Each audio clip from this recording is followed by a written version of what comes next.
ಎಲ್ರಿಗೂ ದೀಪಾವಳಿ ಹಬ್ಬದ 2ನೇ ದಿನದ ಶುಭಾಶಯಗಳು. ಇವತ್ತು ನಮ್ಮ ಉತ್ತರ ಕರ್ನಾಟಕದ ಶೈಲಿ ನೀರು ತುಂಬುವ ಹಬ್ಬವನ್ನು ಆಚರಿಸ್ತಾ ಇದ್ದೀವಿ.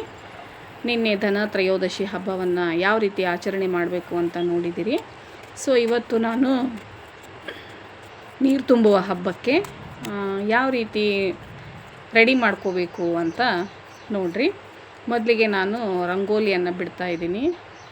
ರಂಗೋಲಿ ಎಲ್ಲ ಸುತ್ತಲೂ ಹಾಕಿ ಮಧ್ಯದಲ್ಲಿ ಬಿಂದಿಗೆ ಇಡುವ ಜಾಗದಲ್ಲಿ ನಾನು ರಂಗೋಲಿ ಇಟ್ಟಿರುವಂತಹ ಪಾತ್ರೆಯಿಂದ ಮಾಡಿಕೊಂಡು ಅದೇ ರೀತಿ ಅಷ್ಟದಳ ಪದ್ಮದಳದ ಹೂವನ್ನು ಬಿಡಿಸ್ತಾ ಇದ್ದೀನಿ.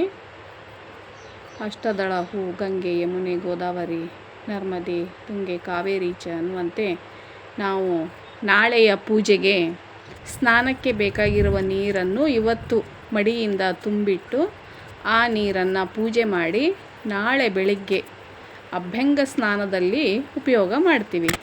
ಈ ಹಿಂದಿನ ಕಾಲದಲ್ಲಿ ಅಭ್ಯಂಗ ಸ್ನಾನಕ್ಕೆ ತುಂಬ ಮಹತ್ವ ಇರ್ತಿತ್ತು. ಒಲೆಗಳ ಮೇಲೆ, ಸೌದೆಗಳ ಮೇಲೆ ಈ ಎಲ್ಲ ಹಾಂಡೆ ಪಾತ್ರೆಗಳನ್ನೆಲ್ಲ ತುಂಬಿ ಇಟ್ಟಿರ್ತಿದ್ರು. ಸೊ ಅಲ್ಲೇ ಪೂಜೆಯನ್ನು ಮಾಡ್ತಿದ್ರು. ಇತ್ತೀಚೆಗೆ ನಾವೆಲ್ಲ ಮಾಡ್ರನ್ ಲೈಫಲ್ಲಿ ಗೀಝರು ಅಥವಾ ಗ್ಯಾಸ್ ಒಲೆ ಮೇಲೋ ನೀರನ್ನು ಕಾಸ್ಕೊಂಡು ಸ್ನಾನ ಮಾಡ್ತೀವಿ.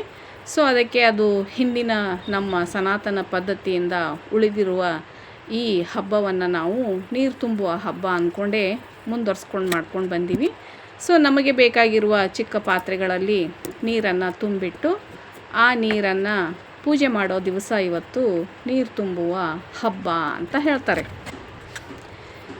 ಈ ನೀರು ತುಂಬಿದಂತಹ ಪಾತ್ರೆಯನ್ನು ನಾನು ನೋಡಿ ಈ ರಂಗೋಲಿಯ ಮಧ್ಯದಲ್ಲಿಟ್ಟು ಆ ಗಂಗೆಗೆ ಪೂಜೆಯನ್ನು ಮಾಡಿ ಆಕೆಗೆ ಮಡಿಲು ತುಂಬಿ ಆ ಗಂಗೆಯನ್ನು ತುಂಬಿರುವಂತಹ ಕಳಶಗಳಿಗೆ ನಾನಿವತ್ತು ಪೂಜೆಯನ್ನು ಮಾಡ್ತಿದ್ದೀನಿ. ನೀವು ನೋಡಿ ಫ್ರೆಂಡ್ಸ್, ಇದು ನಮ್ಮ ಉತ್ತರ ಕರ್ನಾಟಕ ಶೈಲಿಯ ನೀರು ತುಂಬುವ ಹಬ್ಬ ಅಂತ ಅನಿಸ್ಕೊಂಡೈತೆ.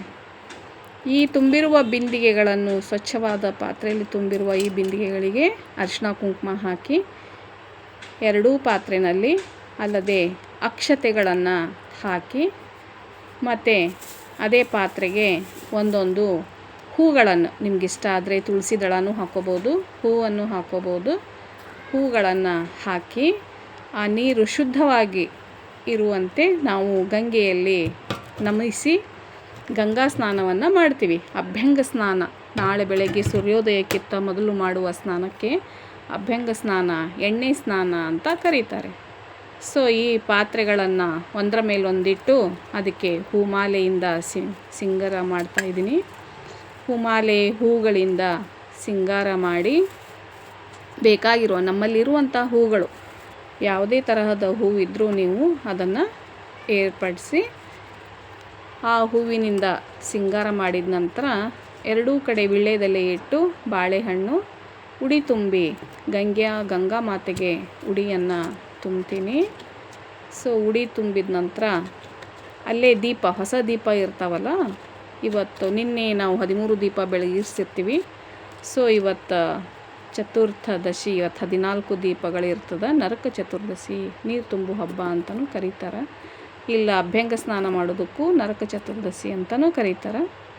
ಸೊ ತುಂಬಿರುವ ಬಿಂದಿಗೆಗೆ ಸ್ವಸ್ತಿಕನ್ನು ಮಾಡ್ತಾಯಿದ್ದೀನಿ. ಒಂದು ಬಿಂದಿಗೆಗೆ ಸ್ವಸ್ತಿಕ, ಇನ್ನೊಂದು ಬಿಂದಿಗೆಗೆ ಶ್ರೀಯನ್ನು ಮಾಡಿ ದೀಪವನ್ನು ಬೆಳಗಿಸಿ ಆರತಿಯನ್ನು ಮಾಡಿ ನೈವೇದ್ಯ ತೋರಿಸಿ ಧೂಪ ದೀಪಗಳಿಂದ ಇವತ್ತಿನ ಈ ಗಂಗಾ ಪೂಜೆ ನೀರು ತುಂಬು ಹಬ್ಬವನ್ನು ಮುಗಿಸ್ತಾ ಇದ್ದೀನಿ. ನೋಡಿ ಫ್ರೆಂಡ್ಸ್, ಇದು ದೀಪಾವಳಿಯಲ್ಲಿ ಅತ್ಯಂತ ಪ್ರಮುಖವಾದ ದಿನ, ನೀರು ತುಂಬುವ ಹಬ್ಬ. ನೀವು ಮಾಡಿ.